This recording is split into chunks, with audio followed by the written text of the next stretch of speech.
Okay, I want to show you how to use basic tools, voltmeters, screwdrivers, jumpers, and test the charging base of a Loona. If you're having trouble with your Loona seeming it doesn't want to charge, takes a long time, doesn't charge at all, and may as well start with the charging base, see how that goes.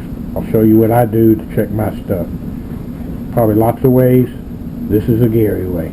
So you got your Loona on the charger, and it doesn't seem to be charging. This one has no problem, but we're going to go through the process. Okay. First, I'm just going to check to see if I see some kind of voltage coming out of the charging base. Since it's using a USB charger, I'm going to assume it's DC voltage, and I'm going to check for what comes out of a USB. 5 volts DC, approximately, is what I'm going to be looking for. And we're going to learn some things about this charger as we get into it. Try to make it stay still while you look at it. Okay. I'm reading 0 volts at this time. I'm reading -6, so that means that this base has a plus and a minus, a polarity direction, and I'm reading 6 volts, so I figured around 5 or 6 volts, so let's see what we got. Now I'm reading 5 volts, so that'll be the tricky part. The best way to test this is with a load, meaning that there should be something on this charger trying to charge or draw voltage while you measure it. Let's see what we can figure out. Okay, to help me with my experiment, I've taken some little old short jumpers. I bought these, and I inserted a couple of straight pins. Show you why. And I'm going to try to stay with polarity, so I got one black and one red. Black being ground or negative, red being positive. And I'm going to take this guy, this straight pin, and I'm going to stick it in this spring-loaded contact to where it stays. And I'm going to do the same thing with the plus.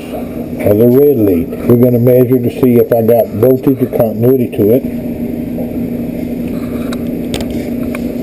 Okay, I'm reading 5 volts DC. I'm going to use this test light, and we'll see if I have enough current coming out of this charger to do this little low voltage test light.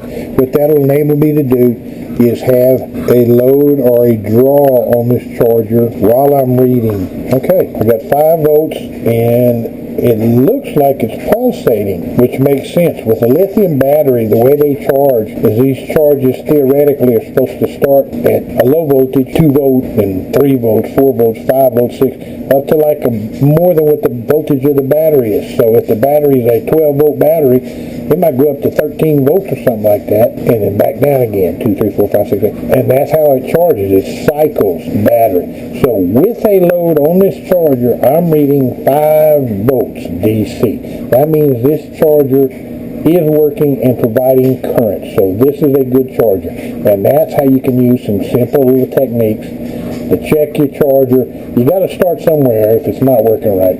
Start with your charger. So this charger's under load, and I'm reading 5 volts consistent. Something else I wanted to mention. I found through playing with these things that on the USB, you really need to invest in it's not highly expensive, probably about $5, $6, $7 here in the States, a 30-watt USB charger. They got them with 3 ports, 2 ports, 2 different kinds of USB-Cs, 1 and 2s, A's, all kinds of stuff. But the key to it, or the important thing is, you want higher wattage, a good supply of current, so these Loonas will charge up in a reasonable amount of time, and get a good solid charge to the lithium battery. Think a 30-watt, 2-amp charger. But this will give your base a good solid feed for your lithium battery a faster, more reasonable amount of time. 30 watts is the way to go. Just a hint. Have fun.